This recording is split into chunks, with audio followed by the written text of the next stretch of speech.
दीक्षा। तो आज का हमारा टॉपिक रिलेटेड है यूजीसी नेट इंग्लिश लिटरेचर के सिलेबस को लेकर।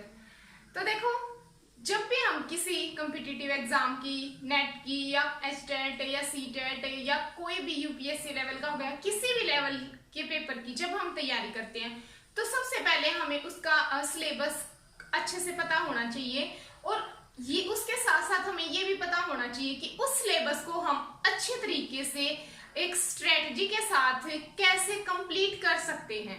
अब जैसे यूजीसी नेट इंग्लिश लिटरेचर को ही ले लेते हैं। अब इसको लेकर अलग अलग कंसेप्ट बने हुए हैं सबके माइंड में कि इतना ज्यादा लिटरेचर होता है, इतने राइटर्स हैं, हम कैसे कर पाएंगे। तो बच्चों के मन में अलग अलग कंसेप्ट होते हैं इस चीज को लेकर। तो उन्हीं कंसेप्ट को आज मैं क्लियर करने जा रही हूँ। मेरी पूरी कोशिश रहेगी कि आपको अच्छे से कंसेप्ट क्लियर हो जाए ताकि इन फ्यूचर आपको नेट के पेपर को लेकर कोई भी डाउट ना रहे इंग्लिश से लिटरेचर से रिलेटेड।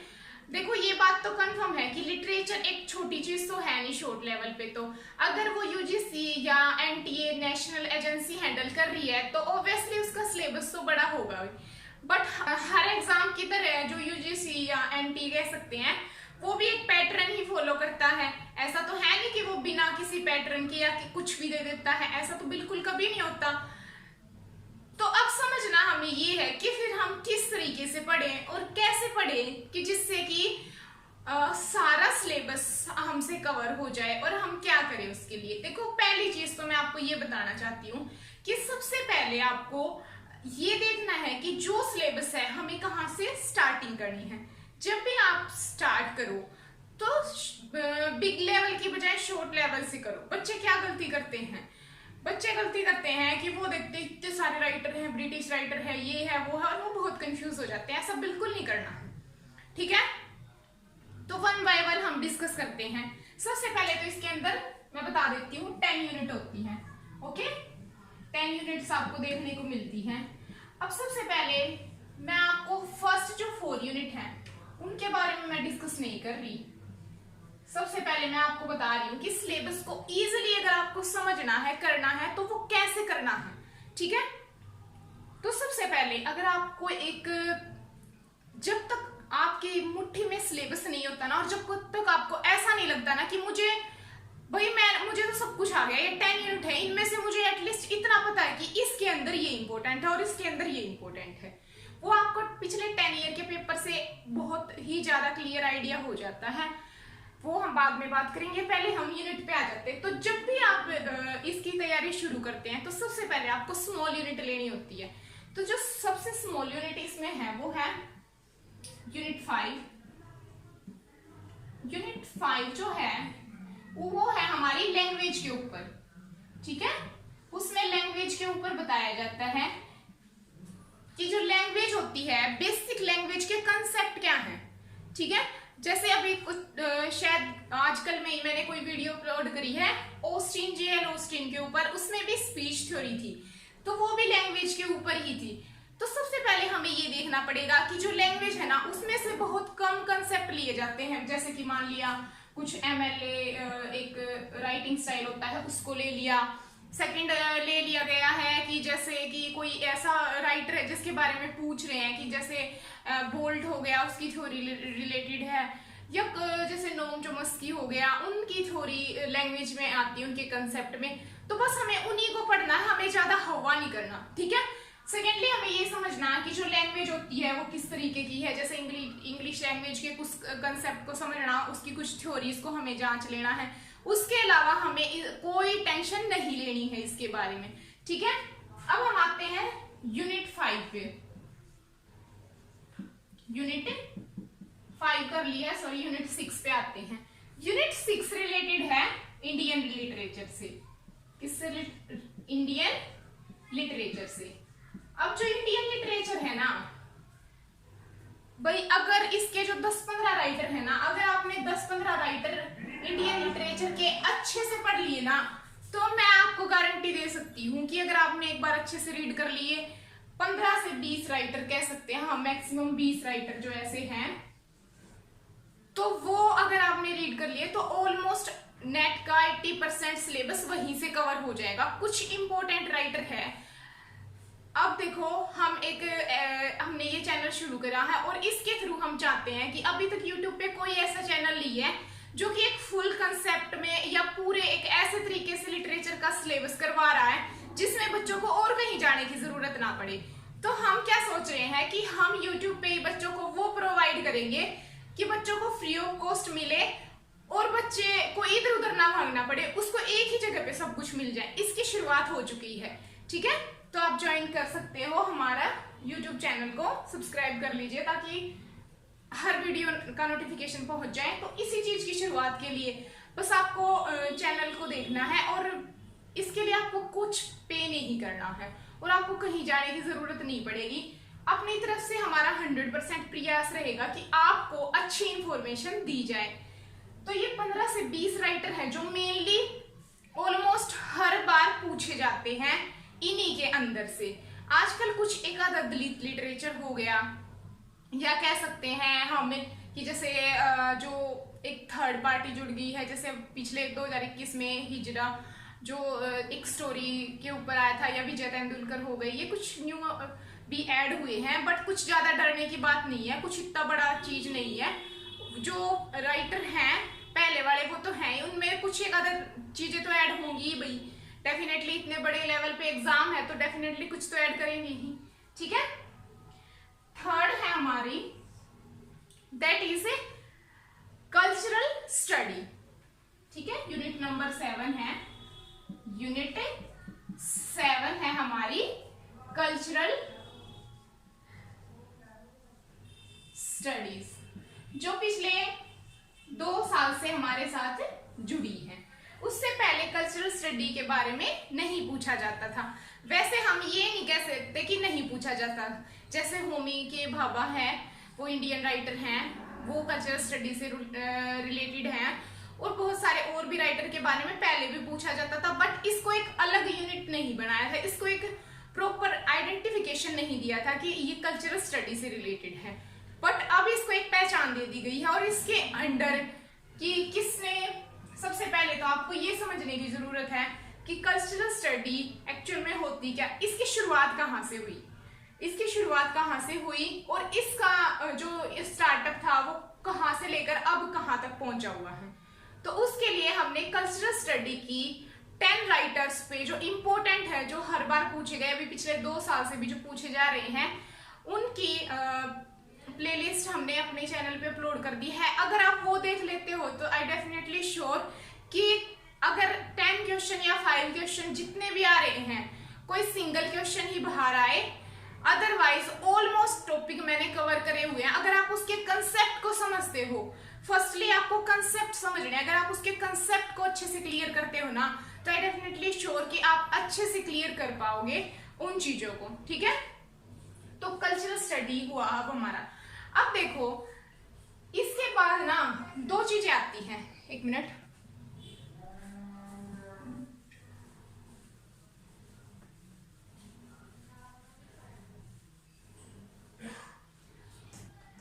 यूनिट नंबर जो 8 है ना, यूनिट नंबर 8, ये ना लिटरेरी क्रिटिसिज्म है, लिटरेरी क्रिटिसिज्म, और दूसरा है लिटरेरी थ्योरी के बारे में। अब ये लिटरेरी क्रिटिसिज्म क्या होता है? देखो ये कुछ अलग वैसे टॉपिक है नहीं, ऐसा कुछ, ऐसे ये लिटरेचर से ही रिलेटेड है, लिटरेरी क्रिटिसिज्म। ऐसा कुछ नहीं है कि ये लिटरेचर से कुछ अलग है। इसके भी कुछ इंपॉर्टेंट राइटर हैं जो नेट या जेआरएफ के लिए जो एनटीए या यूजीसी चूज करता है, जैसे कि हम कह सकते हैं मैथ्यू आर्नोल्ड, ठीक है, आप उसको तो डेफिनेटली करना ही है, टीएस इलियट,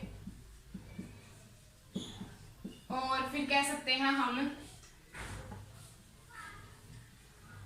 फिलिप सिडनी का एक वर्क है,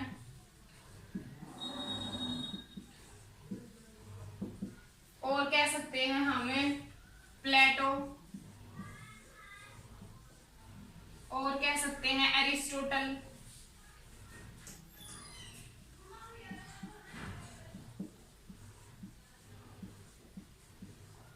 ठीक है, और भी कई कई राइटर के नाम इसमें है जो इम्पोर्टेंट है ऑलमोस्ट, जैसे बेन जॉनसन हो गया, सबसे ज्यादा तो ये तो है ही, ये और ये, इनके बिना तो ऐसा कभी होता नहीं कि शायद ही पेपर बनता होगा, इनमें से तो पक्का पूछते ही पूछते हैं। तो ये लिटरेरी क्रिटिसिज्म के भी कुछ 15-20 ऐसे राइटर हैं, 10 से लेकर 15, जो आपको डेफिनेटली करने होते हैं। उनसे ज्यादा बड़ा कोई हवा नहीं है, ठीक है। उनको डीपली स्टडी करना पड़ता है, डीपली हर एक कंसेप्ट को समझना पड़ता है, जैसे इसकी स्टडी ऑफ पोइट्री हो गई, लिटरेरी क्रिटिसिज्म हो गया टी.एस. इलियट का, वो कहाँ से रिलेटेड है, कहाँ कहाँ टी.एस. इलियट उसको जोड़ता है ले जाके, मतलब उसके हर कंसेप्ट को समझना पड़ता है। ऐसे नहीं कि बस ऊपर ऊपर सरफेस लेवल से 10-15 हमने तो कर लिए, नहीं नहीं नहीं, ऐसे नहीं करना बिल्कुल भी। चाहे एक राइटर पे आपको 1 हफ्ता लगे, पेपर पास में है मुझे पता है, बट एक्चुअल में हमें क्लियर तो करना ही है। अगर तो हमारी प्रिपरेशन हो चुकी है तब तो आप उसको बस रिवाइज करो अभी इस टाइम पे, बट अगर आप अभी करना चाहते हो फिर आप उसको बिल्कुल डीप स्टडी करो, हर कंसेप्ट को डीपली एनालाइज करो। बस ज्यादा कुछ नहीं पढ़ना, जो है उसको डीपली पढ़ना है, ठीक है। ये हो गई हमारी यूनिट नंबर 8। अब हम आ जाते हैं यूनिट नंबर 9 पर। That is called literary theory. अब लिटरेरी थ्योरी के लिए भी यूजीसी नेट ने वैसे एक वो लिखा हुआ है कंडीशन, पर पता नहीं वो अप्लाई करता है कि नहीं। लिटरेरी थ्योरी यूनिट नंबर 9 थी शायद, हाँ 9, लिटरेरी थ्योरी। देखो मैं आपको ये गारंटी के साथ कह सकती हूँ कि अगर आपने कल्चरल स्टडी की यूनिट कंप्लीट कर ली, कल्चरल स्टडी आपने पूरा कर लिया, उसके जो 10-15 राइटर थे कल्चरल स्टडी के, वो अगर आपने 10-15 राइटर अच्छे से रीड कर लिए, ठीक है, फिर आपने क्या कहते हैं जो क्रिटिसिज्म है उसके जो 10 ही मान के चलो क्रिटिसिज्म के हम ज्यादा नहीं लेते, 10 राइटर्स ही आपने अच्छे से रीड कर लिए, डीपली उनकी स्टडी है आपके माइंड में, तो कितने क्वेश्चन तो आप एलिमिनेशन मेथड से भी कर सकते हो कि 10 राइटर्स के बारे में तो आपको पक्का श्योर है कि इनके बारे में तो ये नहीं हो सकता या इनके बारे में ये हो सकता है, तो अगर कंसेप्ट आएंगे भी तो उनको आप कितना इजीली एलिमिनेशन मेथड से कर सकते हो, है ना। तो इसके लिए हमारी स्टडी कैसी होनी चाहिए, डीप। तो अगर ये 2 यूनिट हो गई, फिर उसके साथ साथ आपने लैंग्वेज वाली भी कर ली, तो लैंग्वेज वाली भी कर ली तो क्या होगा कि आपका कॉन्फिडेंस ना, अगर आज यहाँ पे है ना, यहाँ पे, तो मैं डेफिनेटली 100% कह सकती हूँ कि वो यहाँ पे पहुंच जाएगा। उसको अगर यहाँ पे पहुंचना है ना तो वो यहाँ पे पहुंच जाएगा, अगर वो यहाँ पे है तो, इतना मैं श्योर कह सकती हूँ, ठीक है। फिर आ जाती है थ्योरीज की बात। अब ना ये थ्योरीज एक ऐसी वैसे लिखा हुआ है कि वर्ल्ड वॉर सेकेंड से लिखा हुआ है। आपने देखा होगा कि थ्योरी से एक ऐसा कंसेप्ट होता है जिसको हमें बिल्कुल खोल खोल के पढ़ना पड़ता है, और थ्योरी समझने के लिए हमें एक स्ट्रक्चर की जरूरत पड़ती है, ठीक है। जब हम एक स्ट्रक्चर में थ्योरीज को समझते हैं ना, तो ही बेनिफिट है थ्योरीज को समझने का। अब स्ट्रक्चर में कैसे, जैसे हर थ्योरी, जैसे पहले कौन सी थ्योरी आई, फिर उसके बाद कौन सी आई, फिर उसके बाद कौन सी आई, और जो जो थ्योरीज आ रही है उनके अंदर राइटर कौन कौन से हैं, हमें ये पता होना चाहिए कि अगर पूछ लिया कि स्ट्रक्चरलिज्म के अंदर बताओ या न्यू हिस्टोरिसिज्म जो थ्योरी थी उसके अंदर बताओ कौन से राइटर या उससे कौन से राइटर जुड़े, तो आधे तो 50% तो यहीं से क्लियर हो जाएगा, ठीक है। इसके थोड़े से कंसेप्ट ये है कि इसकी हम कह सकते हैं कि कम से कम 8 से 9 इंपॉर्टेंट थ्योरीज हैं, ठीक है। 7, 8, 9, 10 के आसपास कुछ इंपॉर्टेंट थ्योरीज हैं। फिर उन थ्योरीज के अंदर कुछ राइटर हैं, मान लिया कि स्ट्रक्चरलिज्म हो गई, स्ट्रक्चर पे बात करें तो स्ट्रक्चरलिज्म को ही ले लेते हैं। इसके अंदर हो गए जैसे हमारे फर्नार्ड डी शिशोर, ये हो गए एंटोनियो ग्राम्स्की हो गए, वही थोड़ा सा बोर्ड पे ऐसा ही है, नीचे की तरफ जा रहा, मैं इधर लिख देती हूँ। रेम्स्की हो गए,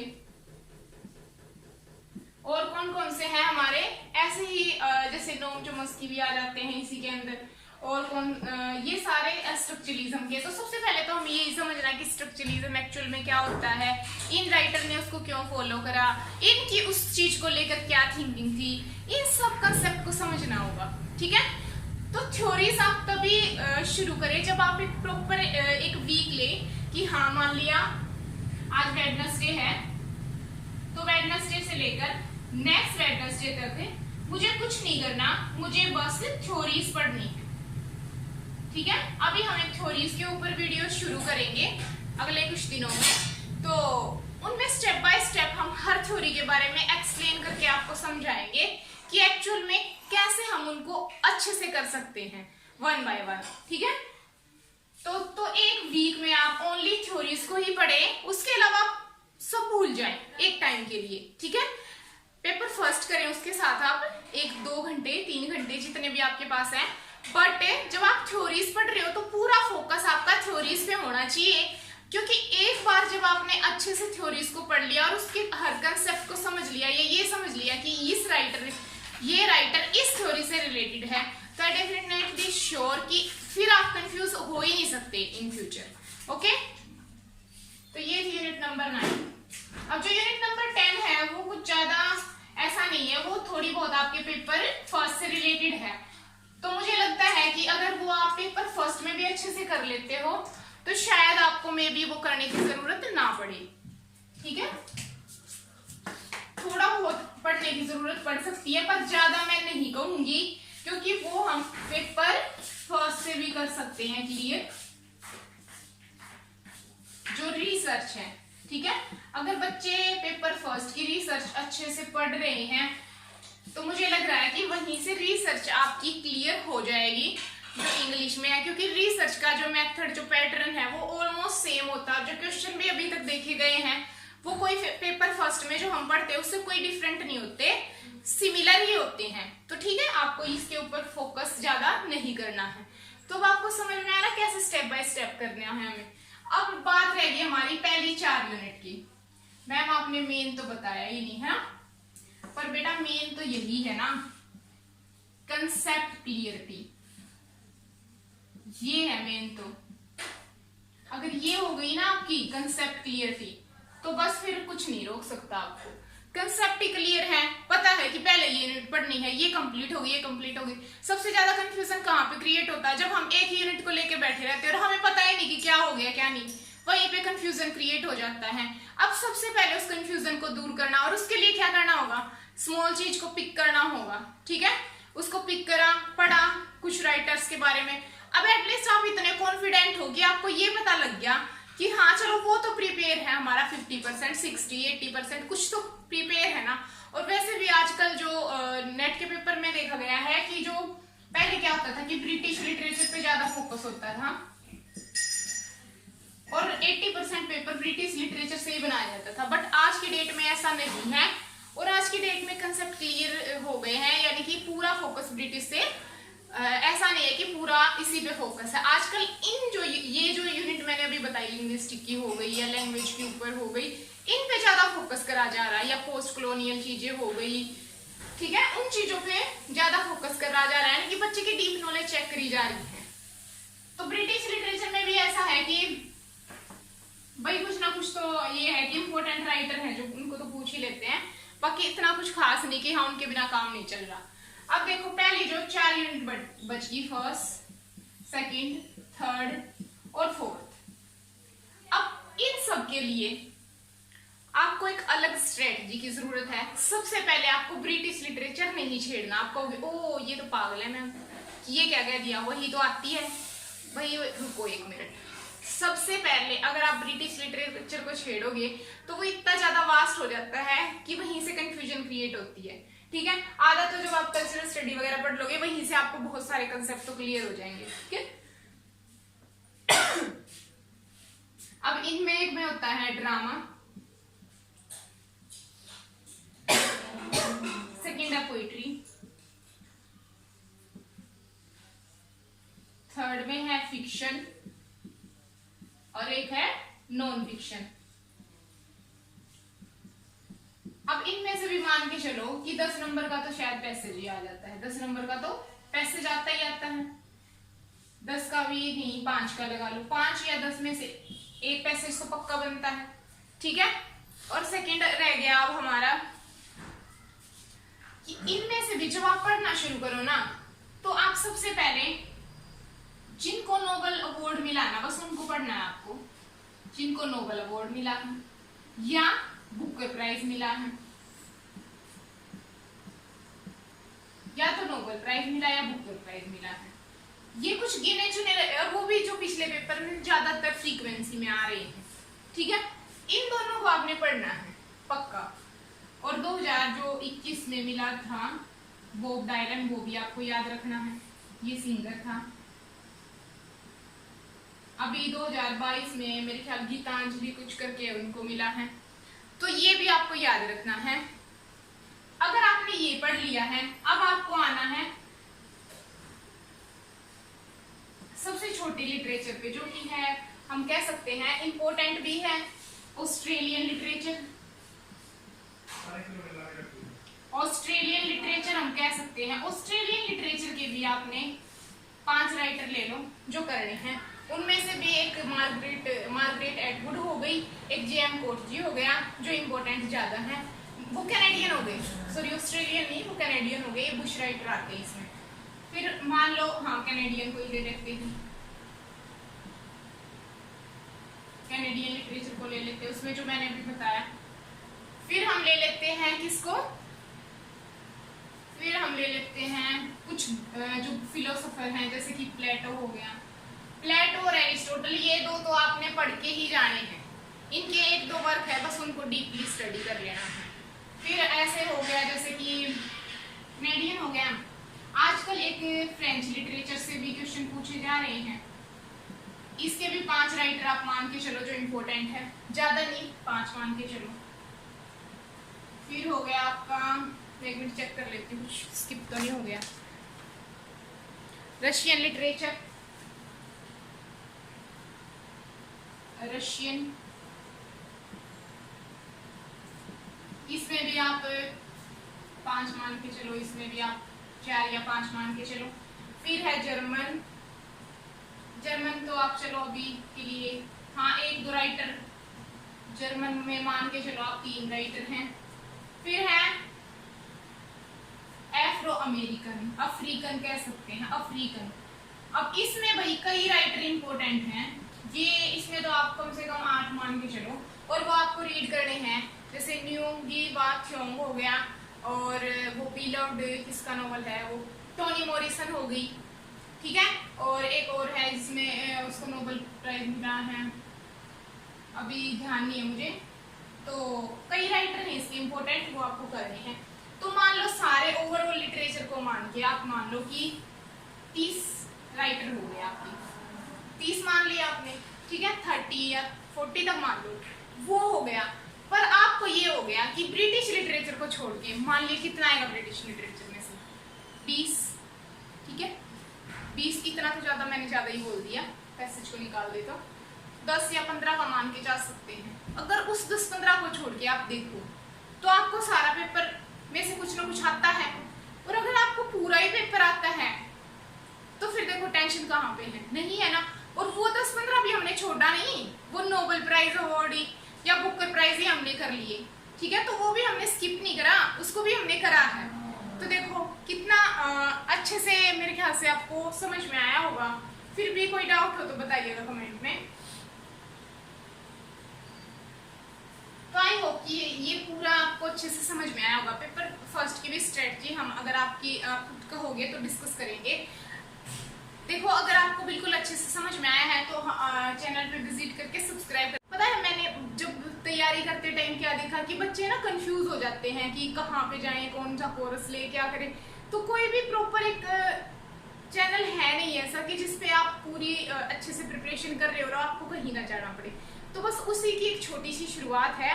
अगर आपको वीडियो अच्छी लगी है तो लाइक करिएगा, कमेंट और सब्सक्राइब और शेयर करिएगा, और वही स्वस्थ रहें और अपने आसपास सफाई रखें, स्वच्छता रखें, हमेशा हंसते मुस्कुराते रहें। हंसेंगे साफ सुथरा रखेंगे तो अच्छे से पढ़ाई भी होगी। तो ठीक है भाई, बाय और थैंक यू।